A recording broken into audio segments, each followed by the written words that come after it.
이재명 더불어민주당 대표가 오늘 오전 부산을 방문해 공식 일정을 소화하는 도중에 피습을 당했습니다. 가덕도 신공항 부지 둘러본 뒤에 기자들과 문답 진행하는 중에 이제 신원이 확인되지 않은 남성이 왼쪽 목 부위를 공격을 했어요. 예. 이재명 대표는 오늘 오전 10시 27분쯤에 부산 가덕도 신공항 부지를 둘러본 뒤 기자들과 문답을 진행하던 중에 신원이 확인되지 않은 남성으로부터 왼쪽 목 부위를 공격당했습니다. 이 남성은 파란색 왕관 모양 머리띠에 이재명 지지를 의미하는 문구를 쓴 것으로 이제 확인이 됐고요. 주변에서 사인을 요구하다가 접근하면서 소지하고 있던 20에서 30cm 길이의 흉기로 이 대표를 갑자기 공격한 것으로 이제 확인이 됐습니다. 네. 이 대표는 목 부위에 1cm의 열상, 그러니까 피부가 좀 찢어지는 뭐 이제 상처가 입었고요. 그리고 피가 좀 계속 났는데 의식은 있는 상태다, 이렇게 이제 확인이 됐고요. 네. 사건 발생 20여 분 만인 오전 10시 47분에 도착한 구급차에 실려서 부산대 병원으로 이송이 됐습니다. 네, 부산대 권역 외상센터에서 지금 치료를 받고 있는 중이라고 지금 전달이 됐고요. 경찰이 현장에서 이재명 대표 공격한 남성 붙잡았죠. 예. 용의자는 바로 검거가 됐습니다. 워낙 그때 뭐 주변에 사람도 많고요. 그렇기 때문에 바로 이제 진압이 됐는데 부산 강서경찰서로 이제 곧장 이송을 해가지고 이 남성에 대해서 지금 신문을 하고 있는데 지금 이 남성은 지금 현재 묵비권을 행사하고 있는 것으로 지금 알려져 있습니다. 네. 그래서 이제 이게 어떤 사람인지 좀 확인이 되면은 그것도 약간 정치적 파장이 좀 어느 쪽으로든 있을 것 같아요. 그러니까 뭐 일단은 가장 이재명 대표가 피습당한 것 자체가 문제지만은 뭐 이를테면은 뭐 국민의힘 지지자다, 아니면 뭐 민주당 지지자다, 뭐 아니면 뭐 무당파인데 어떤 이유가 있었다, 뭐 이런 식으로 지지자가 조금 지지 성향이 밝혀질 거에는 상당히 정치권에도 좀 영향이 있지 않을까, 이런 얘기가 전해지고 있는데 일단은 봐야 될 것 같습니다. 그 원래 오늘 이재명 대표는 오전에는 가덕도 신공항 부지, 그리고 오후에는 평산마을에 가서 문재인 대통령과 오찬할 계획이었는데 다 취소가 됐습니다. 제가 공격인데 가격이라고 잘못 표현을 해가지고 이거는 예, 좀 예. 잘못 표현해서 죄송합니다. 그 흉기를 미리 준비해서 계획 변명인 걸로 좀 보고 있는 것 같더라고요. 예. 경찰은 그 윤 대통령 비롯해서 정치권에서 있어서는 안 될 일이다, 이런 메시지들이 나오고 있어요. 예, 윤석열 대통령은 이 대표의 피습에 대해 결코 있어서는 안 될 일이 벌어졌다라고 얘기를 하면서 깊은 우려를 표명했습니다.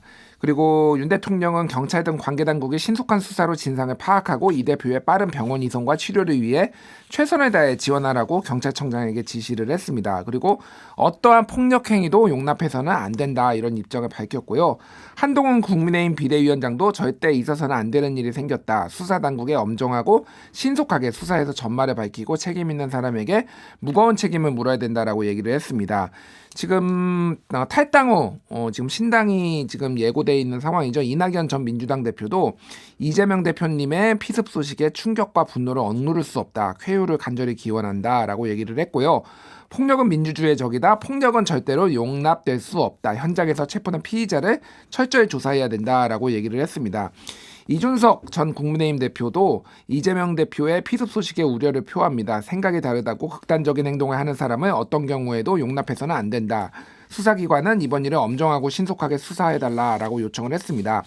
정의당은 이번 사태는 명백한 정치 테러라고 진상규명을 촉구를 했습니다. 김준우 비상대책위원장은 일국의 유력한 대권주자이자 제1야당의 당수를 향한 공격에 깊은 분노와 유감을 표한다라고 얘기를 했습니다. 네. 지금 보니까 이재명 대표 건강 상태에 대해서는 2시쯤에 민주당에서 브리핑이 있을 예정이라 이때 이제 치료지가 어떻게 이루어지고 있는지 의료진의 이제 진단이라든지 이런 건 좀 자세하게 좀 나올 것 같고요. 예. 정치인 공개 일정 중에 피습 사례가 이번이 처음은 아니잖아요. 예, 사실. 그렇죠. 이제 가장 유명했던 게 이제 박근혜 전 대통령이 한나라당 대표 시절인 2006년 5월에 선거 지원 유세 중 피습이 됐는데 그때 서울 신촌에 있는 현대백화점 앞에서 오세훈 서울시장 후보 지원 연설을 하기 위해 연단에 올랐다가 근데 이제 커터칼로 네. 이제 얼굴에 상처를 입은 거였죠. 그 이후에 그 이제 뭐 대전은요? 라는 네. 말로 굉장히 좀 화제가 됐고 그때 이제 선거를 이기는데도 도움이 됐다, 뭐 이런 평가도 있었고요. 송영길 전 민주당 대표도 2022년 3월 대선 직전에 서울 서대문구 신촌의 한 거리에서 선거 운동을 하다가 한 남성이 휘두른 이제 망치, 둔기에 네. 의해 응급실로 긴급 후송이 됐는데 뭐 이분 같은 경우에는 오히려 민주당 지지 성향이었다 뭐 이런 얘기도 있어가지고 개혁에 좀 불만족스러운 뭐 이런 거를 조금 토로를 했던 뭐 이런 상황도 있었습니다. 뭐 일본 같은 경우에는 재작년에 기억하시겠지만은 네. 2022년 7월에 아베 신조 전 총리가 총기로 이제 사망하는 경우도 네. 있었고 기시다 후미오 총리도 작년에 폭탄물 테러로 일촉즉발의 위기가 있어서 지금 어떻게 보면은 정치인들이 굉장히 많이 이런 위기에 좀 노출된 것 같고 분노를 좀 다스리지 못하는 분들이 이런 것들을 좀 많이 자행하는 것 같은데 좀 자제할 필요도 있고 우리도 조금 그런 것들을 좀 신경을 써야 되겠다 이렇게 말씀드리겠습니다. 보면은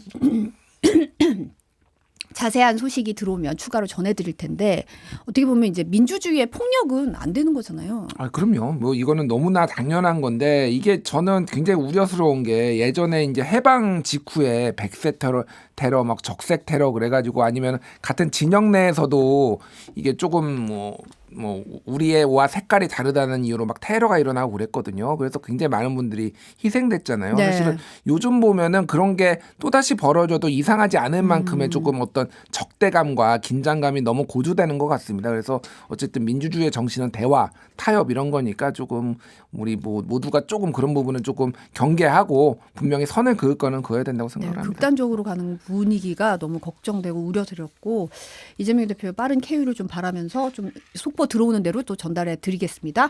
국민의힘 소식으로 잠깐 넘어가면 한동훈 비상대책위원장과 지도부가 오늘 오전에 국립대전 현충원 참배한 뒤에 대구를 방문하잖아요. 비대위원장 취임 이후는 첫 대구 행이에요. 그렇죠. 오늘 오후에 이제 한동훈 비대위원장은 윤재욱 원내대표, 장동혁 사무총장 등 지도부와 함께 대구 엑스포에서 열리는 국민의힘 대구 경북 TK라고 하죠. 네. 대구 경북 신년 인사회에 참석을 합니다. 그리고 이어서는 지역 언론이 주최하는 신년 교례도 함께 하는데요. 대구 방문에 앞서서는 오늘 오전 대전 국립대전 현충원에 참배하고 대전 컨벤션센터에서 열리는 대전시당 신년 인사회에도 참석을 합니다. 그래서 일단은 대구가 아무래도 보수 정당에게는 가장 좀 중요한 그렇죠. 지역이기도 하고 최근에 대구 TK 지역의 어떤 여론 이런 것들이 지표를 봐도 상당히 보수 정당 지지세가 국민의힘 지지세가 많이 낮아진 거를 확인할 수가 있으니 아무래도 신년부터 조금 대구 경북을 방문을 해가지고 지지율을 좀 다잡아야 되겠다 이런 의도가 있는 거 아니냐 이렇게 얘기를 분석들을 하고 있습니다. 그래서 지난해 11월 17일에는 그때 법무부 장관 때였는데 범죄 피해자 지원기관 현장 점검을 이유로 대구를 방문했는데요. 그때는 대구 시민들의 사진 그렇죠. 촬영 요청이 계속 이어져가지고 한 3시간 정도 KTX를 아마 시간을 늦췄던 걸로 그렇게 기억이 납니다. 그래서 대구와 대전 또 대전을 찾았을 때는 그때 300만 명 공유하는 여의도 사투리를 쓰지 않고 5천만 명의 언어를 쓰겠다 이런 얘기를 화제를 불러일으켰잖아요. 그래서 대전과 대구가 아무래도 굉장히 중요한 지역이 아닌가 그렇게 보여집니다. 네. 민경우 전 국민의힘 비상대책위원이 이제 노인 비하 발언 논란으로 물러났습니다. 한 비대위원장이 이제 내일 대한노인회 재차 방문해서 재차 사과할 예정이라고 하더라고요. 예, 오늘 김호의 대한노인회장 등에 따르면 한동훈 위원장은 내일 오후 5시 서울 효창동 대한노인회를 찾아 사과의 뜻을 전하는 것으로 알려져 있는데요. 한동훈 위원장은 지난해 비대위 첫 출범일인 12월 29일 당시 김호일 회장에게 직접 통화해 민경우 전 위원의 노인 폄하 논란과 관련해 직접 사과의 뜻을 밝힌 바가 있습니다. 그래서 이게 이제 김은경 비대위와 관련해서 조금 그러니까 형평성 문제 뭐 이런 게 있었어요. 바람직한 건 아닌데 김은경 비대위 같은 경우에는 이 김호일 대한노인회장이 사진을 들고 이게 막 얼굴을 때리면서 맞아요. 막 네. 이렇게 했는데 오히려 보수 정당에는 너무 온정적인 것 아니냐. 일부에서는 이런 얘기도 좀 나왔거든요. 그러니까 그래서 조금 한동훈 비대위원장이 사과를 했다라고 하지만 이게 이제 개인적으로 한 것과 공개적으로 한 것은 좀 다르니까 그런 여론들이 있으니까 한동훈 비대위원장이 직접 찾아가 가지고 공개적으로 좀 사과를 하는 이런 퍼포먼스를 좀 하려는 거 아니냐 이렇게 보면 될 것 같습니다. 그래서 뭐 이 민경호 전 그 비대위원 같은 경우에는 이 노인 폄하 발언 말고도 이를테면은 뭐 일본의 식민 지배를 좀 정당화하는 발언 네. 이를테면은 일본의 젊은이들이 뭐 과거에 많이 나가가지고 식민지를 개척했다 이런 발언도 하고 그 이태원 참사 유가족에 대해서도 좀 폄하하는 발언 이런 것들이 종합적으로 나와가지고 아무래도 비대위원을 하기가 좀 어려워서 사퇴를 했다 이렇게 이렇게 보면 될 것 같습니다. 그래서 이제 신년 인사회 후 오늘 한 위원장은 추가 인선 계획과 관련해서는 추가로 더 모셔서 상징성을 보여드릴 분이 있으면은 모시고 그러지 않으면 안 모실 수도 있다라고 얘기를 해서 추가로 비대위원을 선임할 계획도 열어놨다 이렇게 보면 될 것 같습니다. 아무래도 뭐 한동훈 비대위원장이 가장 핵심이니까 이제 비대위원들이 어떻게 보면은 처음 출발부터 좀 삐걱대는 모습을 보이는 게 오히려 좀 문제가 됐던 것 같아요. 예. 이런 발언 때문에. 윤석열 대통령이 어제 신년사 발표했는데 내용 잠깐 영상으로 보고 오겠습니다. 올해를 경제적 성과와 경기 회복의 온기가 국민 여러분의 삶에 구석구석 전해지는 민생 회복의 한 해로 만들겠습니다. 자기들만의 이권과 이념에 기반을 둔 패거리 카르텔을 반드시 타파하겠습니다. 네. 집권 3년 차고 총선 앞둔 상황이라서 굉장히 어떻게 보면 좀 상징적인 신년사일 것 같은데 어떤 내용일지 좀 궁금했는데 국정운영 최대 반점은 민생에 두겠다고 하면서도 패거리 카르텔이 등장을 했어요. 어떻게 보셨나요? 또 카르텔이야? 사실 약간 지난해에도 계속 카르텔 얘기를 들었는데 물론 뭐 카르텔이 문제가 있으면은 청산을 하고 뭐 수사도 하고 그래야 되기는 하는데 이 카르텔이라는 게 결국은 작년에도 보면은 뭔가 국민들의 분열을 좀 조장하고 소위 말해서 갈라치기 하고 이런 식으로 좀 많이 좀 쓰인 것 아니냐 이런 비판들도 있었고 또 하나는 이 카르텔이 어떻게 보면은 뭐 검찰 카르텔 이런 게 제일 문제다라고 그러는데 이게 일종의 내로남불의 상징처럼 많이 이제 사람들한테 느껴졌거든요. 네. 그러니까 제일 큰 카르텔이 보면은 이를테면은 뭐 50억 클럽 이런 게 제일 큰 카르텔 아니야? 이게 법조 카르텔? 뭐 이런 식의 이제 얘기들이 나오는데 그거에 대해서는 조금 뭐 둔감한 것 아니냐 뭐 이런 얘기도 있어서 어쨌든 좀 안 썼으면 좋겠다 개인적으로는. 특히 올해 같은 경우에는 선거도 있고 그러면은 당연히 안 쓰겠지 저는 생각을 했어요. 근데 이게 제가 이제 좀 전에 듣기로는 처음에 연설문을 그러니까 연설비서관이 작성을 했을 때는 이 카르텔이란 단어가 들어가지 않았었는데 윤석열 대통령이 본인이 직접 이 부분에 있어서 좀 의지를 가지고 수정을 하는 과정에서 들어갔다. 의지를 가지고 수정하는 과정에서.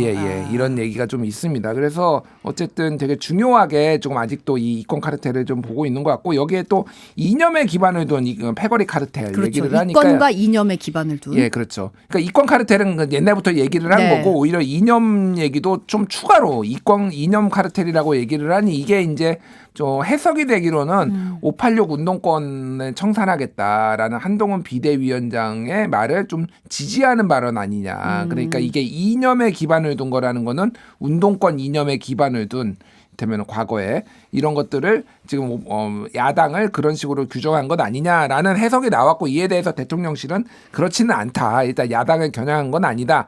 이렇게 얘기는 뭐 밝히긴 한 상황입니다. 밝히긴 한 상황이고. 예.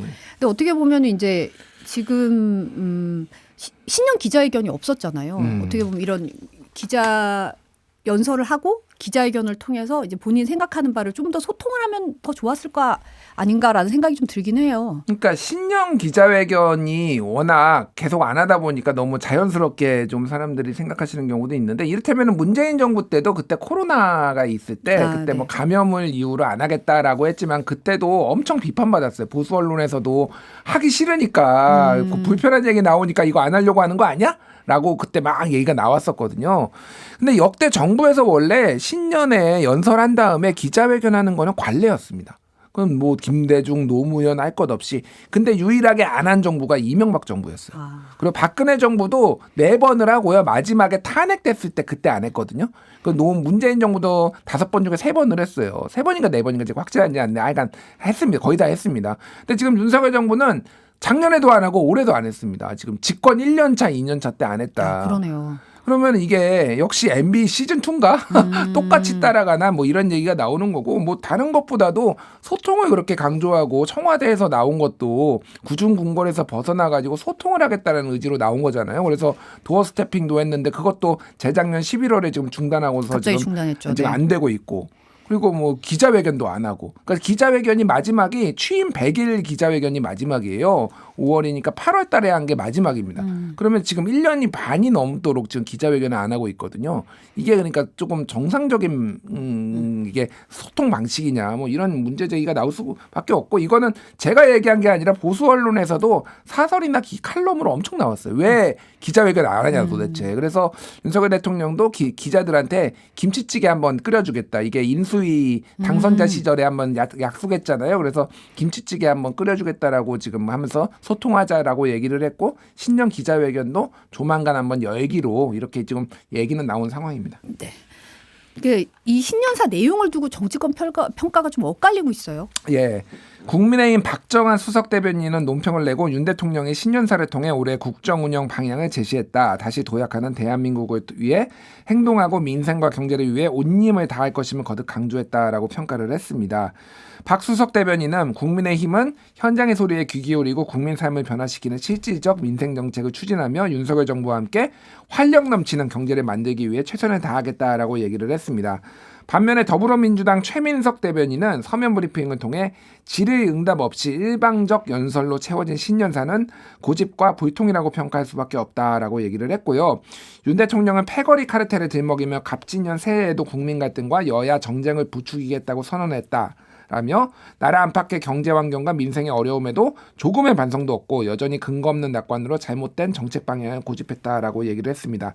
이준석 전 국민의힘 대표도 권력만을 노리는 패거리 카르텔이 자신 뜻대로 안 되면 상대를 패거리 카르텔로 지목하고 괴롭힌다라고 얘기를 했습니다.